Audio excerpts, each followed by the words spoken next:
안녕하십니까. 황태순 TV의 황태순입니다. 오늘도 경향신문 김경원 편집위원 모시고 한중일 문화산책 함께 시원하게 걸어보도록 하겠습니다. 안녕하세요. 네, 안녕하십니까. 이거 기억나세요? 네, 작년 추석 일이죠.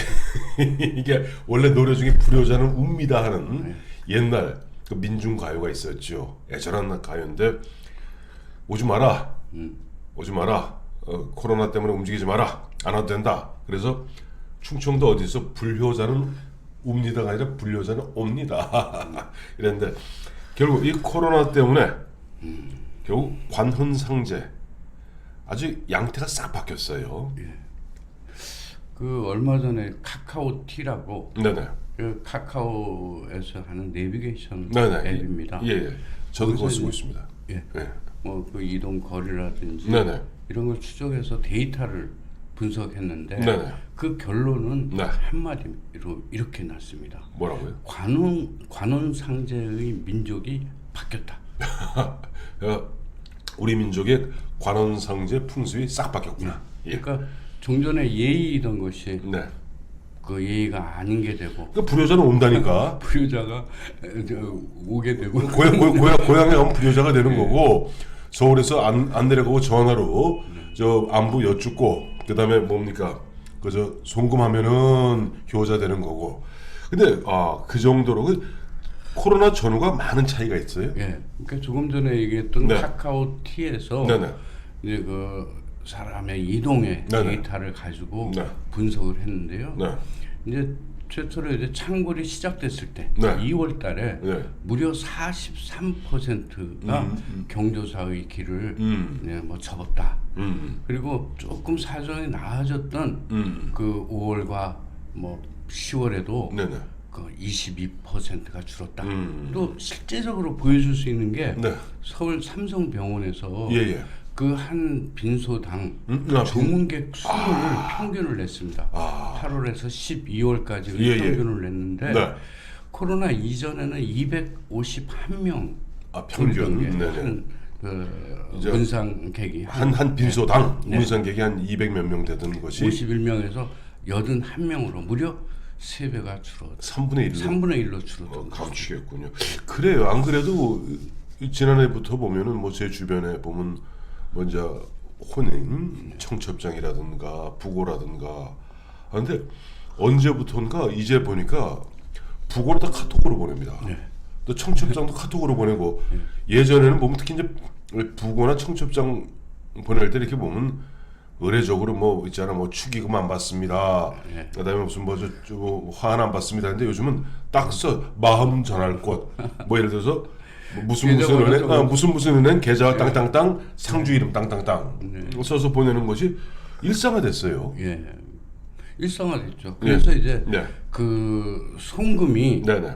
이제 문상을 직접 찾아가서 하지 않고 네네. 송금을 하는 것을 이제 카카오페이에서 또 조사를 했습니다. 네네. 그랬더니 무려 그 시기는 비슷한데 아까 네네. 말씀드린 그 비슷한 시기에 네. 무려 3배나 늘었고 또 그 문상객이라 그 집을 네. 액수라든지 예. 또 찾아가는 방문 객수 이런 것도 이제 조사를 했는데 카카오페이에서 네.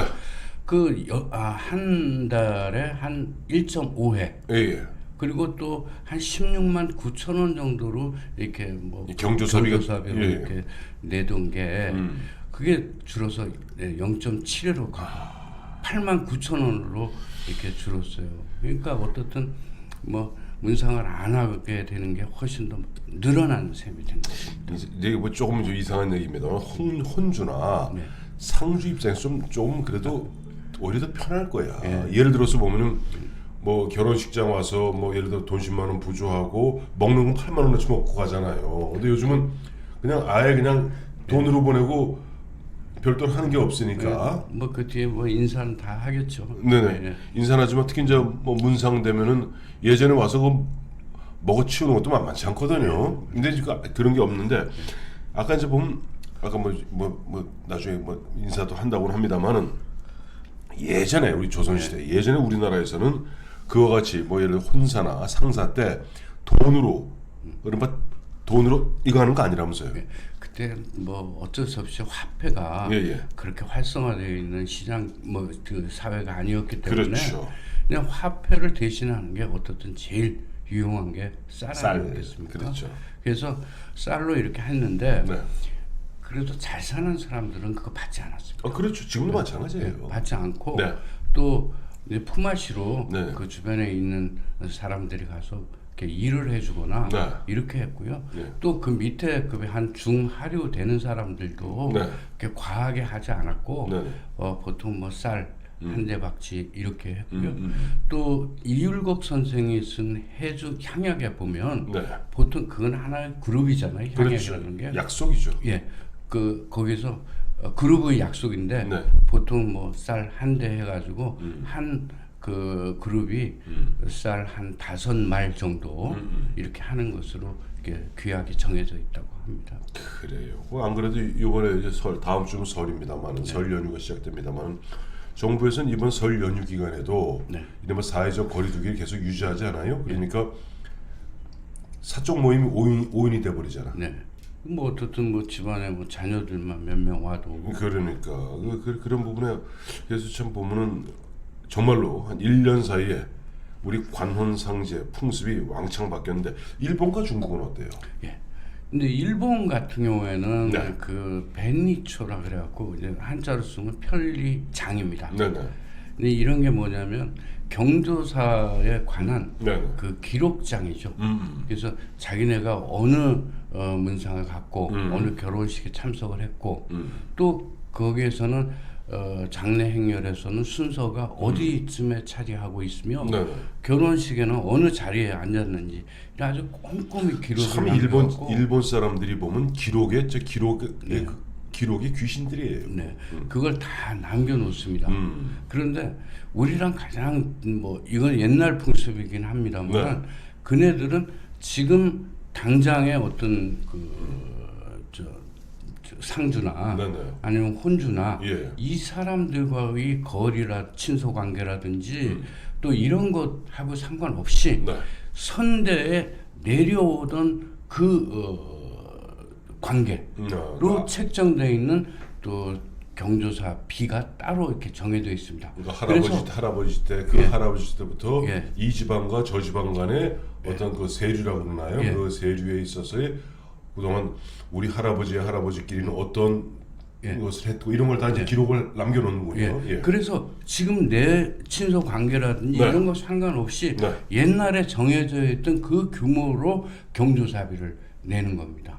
그래서 그래, 사실상 그 뭐- 관례화가 돼 있어요. 그 아까 보내주신 자료 보니까 그래서 지금은 예를 들어서 싸워서 원수지간이 됐다 하더라도 예를 들어 집안에 그런 혼사와 상사가 있을 경우 그 이제 위에 세교라고 그러죠. 그 위에 이제 조상들이 맺었던 것 때문에 아무리 얼굴을 붉히는 사이라도 그걸 다 한다면서요. 예, 그러니까 옛날에 무라하치부라고 한번 말씀드렸지만 네. 어떻든 그 마을 중심 사회에서 네. 어떤 상호 협력 네. 이런 것들 우선시하기 때문에 네. 그런 선대의 관계를 그대로 이어가는 것이죠. 물론 지금이야 네네. 네, 뭐 그렇지 않겠습니다만은.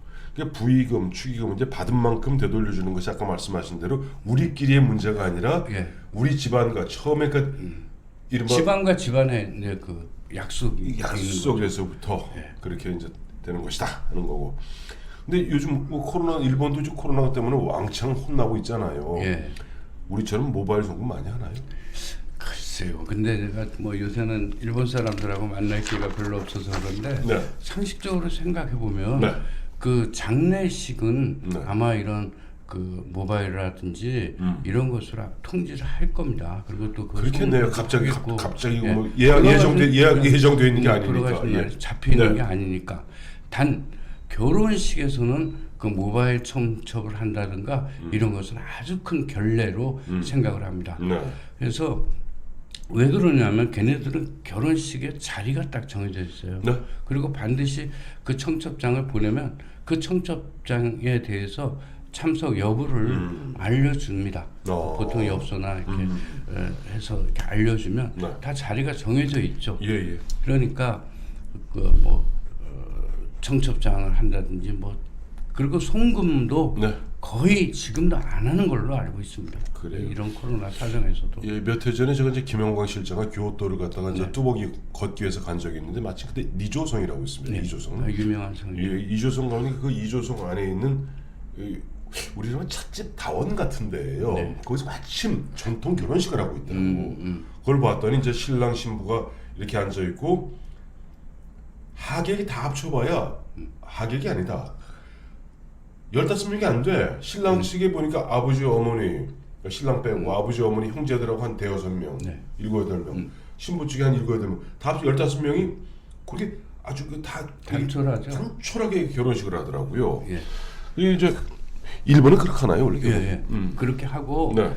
이제 그게 이제 그 선택된 사람들만 오는 거잖아요. 그렇죠. 예. 그러니까 이 부조도 부조가 아니라 그 축의금도 네. 상대적으로 단가가 셉니다. 그래서 일본 돈은 아마 한 3만 원에서 10만 원 정도 되는데 100만 원, 또 100만 원. 우리 10만 원이면 그렇죠. 그리고 10만 또 원이면. 우리가는 보통 얼마 받았으면 대충 거기에 맞춰서 이렇게 하잖아요. 네, 그렇죠. 근데 일본은 그렇지 않습니다. 넉넉한 사람이 많이 하고 큰 집이 집안에서도 근데 큰 집이 작은 집에는 훨씬 더 많이 하고 작은 집은 조금 덜해도 아무런 결례가 되지 않고 그렇죠. 그래요. 근데 아까 보니까 제가 일본에서 봤던 결혼식 같은 경우 교도에서 뭐 그런 식으로 하는데 그러면 실제 참여하고 싶은 사람 2차회라는 게 있다면서요? 네, 미식가회라고 있는데 네네. 그것은 초대받지 않은 정식으로 초대받지 않은 사람도 거기에 이제 하게 이제 피로연회 피로연택이거든요. 우리에겐 필요해요. 예, 거기에 이제 참석해서 같이 축하를 해주고 거기 돈 내나요? 예, 조금 냅니다. 그럼. 그거는 철저합니다. 그 밥값은 내는구나. 근데 이제 그 이제 보면 일본 같은 거 결혼식 할 때 그 이제 보면 그 1차, 2차 있고 1차가 됐든 2차가 됐든 나름대로 이제 하객을 철저하게 이제 관리한다고 그러죠. 하고 또 오는 중 반드시 이제 RSVP 응답받고 하는데 장례식도 조문객을 갖다 어떻게 제한하나요? 그건 아니죠. 장례식은 그건 아닌데. 근데 그 장례식은 저 결혼식 먼저 제가 말씀드리면 결혼식은 굉장히 그 좀 규격화돼 있습니다. 아까 말씀 정형화돼 있구나. 예, 그 이제 그 돈 봉투도 그 놀이감이라 그래가지고 축하 봉투에다가 딱 집어넣어서 그딱뭐 예를 갖춰서 이렇게 리본으로 매서 주고요. 또 하객들에게는 그 히키테 노무라 그래가지고 그 반드시 답례품을 이렇게 부주금의 한 절반 정도로 이렇게 돌려주고 한 10만 원죠? 한 100만 원 내면 한 50만 원을 돌려받는군요. 근데 장례식 같은 경우에는 상대적으로 그렇게 뭐 제한도 없고 오시는 분들 다 받고 또 그 부조금도 거의 뭐 결혼식하고 비슷하고 양태도 거의 비슷합니다. 세구나 부조가 걔들은. 근데 걔네들은 상조회가 너무너무 발달돼 있어서 거의 모든 그 장례식은 상조 회사에서 맡아서 한다고 보시면 되고요. 뭐 우리가 아시지만은 그 일본 결혼식은 뭐 그 교회에서 하고 뭐 장례식은 불교식으로 한다는 얘기를 지난번에 말씀하셨죠. 꼭 그 장례식 주례는 그 스님이 와서 합니다. 그래서 그것도 한 100만 원 정도 사례를 100만 원, 우리 10만 원, 10만 원 정도 그렇게 하고요.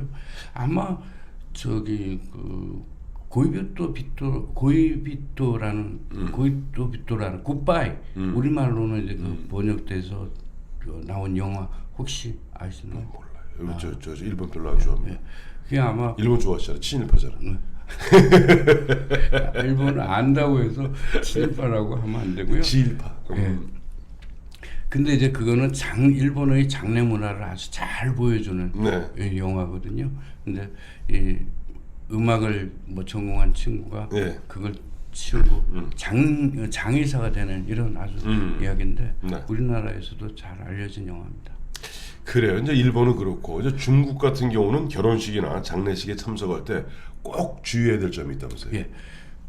그 특히 그 중국 같은 경우에는 뭐 아무튼 뭐 속설, 속신 이런 것에 대해서 굉장히 민감하고 네. 그 센시티브하게 반응하지 않습니까? 네네 그렇죠. 그 결혼식에는 꼭 홍바오라고 해가지고 빨간 붉은색. 봉투에다가 예, 저 축의금을 내고 네. 반면에 그 장례식에는 반드시 하얀 봉투에다가 이렇게 조의금을 내고 우리가 저기 축의금 낼 때 흰 봉투에 넣으면 큰일 나겠네. 예, 큰일 납니다. 그건 큰 신뢰고요. 예. 그리고 또 이게 짝수가 복은 짝수로 맞춰서 온다고 이렇게 생각하기 때문에 뭐 조의금이든 저기 축의금은 반드시 짝수로 그 600 위안 또 800 위안 이런 식으로 하고요. 네. 단 400 위안은 하지 않습니다. 죽을 사자니까. 예, 뭐 짐작하시겠지만 그런 이유고요. 그런데 반면에 장례식에는 홀수랍니다. 홀수로. 그것은 예. 그 짝수에다 하나를 더해서 주는 것이다. 예. 는 뜻으로 이제 더 나아진다는 의미, 그 조상이 돌아가셔서 네. 후손이 더 나아진다는 의미를 담는다고 합니다. 그래요. 근데 중국의 장례식에서는 어떻게 진행돼요? 예, 우리랑 뭐 조금 다른데 네. 그런 부분은 좀 서양식을 많이 도입한 것 같아요. 그래서 저 유명한 사람들 돌아가실 때 우리 뭐 텔레비 장면에서도 봤습니다. 네. 완전히 서양식으로 관에 이렇게 뚜껑을 열고 거기 가서 뭐 목례를 3번 이런 식으로 이렇게 그 작별 인사를 하는 거를 아마 보셨을 것입니다. 그래요. 예. 북한도 그렇잖아요. 네, 북한. 지난번에 김정일이 죽었을 때 김정일이 죽었으니까 그 관에다가 이렇게 이제 방부처에서 이렇게 눕혀놓고 네. 그다음에 쭉 그래서 당 간부들이 돌면서 뭐 이게 목례하고 그러잖아요. 우리하고는 달라요. 예, 우리는 이제 좋아하는 특히 뭐 흰색을 네네. 이렇게 뭐 하잖아요. 그래서 백색 예. 모두 국화 많이 하죠. 노란색 국화나. 예, 근데 중국은 네. 그 색깔과 관계없이 네. 뭐 빨간 장미로도 이렇게 거기 하고 하니까 기본적으로 죽음에 대한 생각이 우리하고는 조금 차이가 있는 거 아닌가 하는 생각합니다. 그래요. 아까 보내주신 자료 보면서 한참 내가 이 대목에서 중국을 좋아하게 되고 내가 친중국가 되려고 그러는데 중국의 결혼식장은 담배 연기가 가득하다면서요. 예, 완전히 꿀뚝이죠. 왜 그래요, 근데? 근데 그 담배 연기가 이렇게 피어나는 거, 이 여기 기쁨이 있다 이런 의미를 부여한답니다. 그래서 모락모락 피어난 담배. 예. 그래서 중국어는 시연, 한자로 하면 희연, 기쁠 기쁠 이자, 이자에다가 연기. 예, 기견할 때 연자. 예. 그래서 그 담배 연기를 많이 피우면 피울수록 이 그 결혼한 축하해 주는 거구나. 축복이 된다 이런 의미를 담는다고 하네요. 난 저 그 대목에서 중국이 굉장히 좋아지기 시작했어요. 그 혼주가 네. 막 돌아다니면서 담배를 계속 권하는구나. 예. 죽인다. 담배 안 피는 사람은 고생할 것 같아요. 그래요. 여기 다시 한번 살짝 비켜보시죠. 여기 불효자는 옵니다. 그래서 이제 다음 주 이제 설 연휴 시작되는데 이 코로나19 벌써 우리나라에서 이제 코로나19 창궐한 게 작년 2월이니까 이제 딱 1년 됐습니다. 1년 사이에 우리나라는 정말 문재인 대통령 이야기대로 한 번도 경험해보지 못한 그런 상황을 맞고 있는 것 같습니다. 네. 감사합니다. 감사합니다.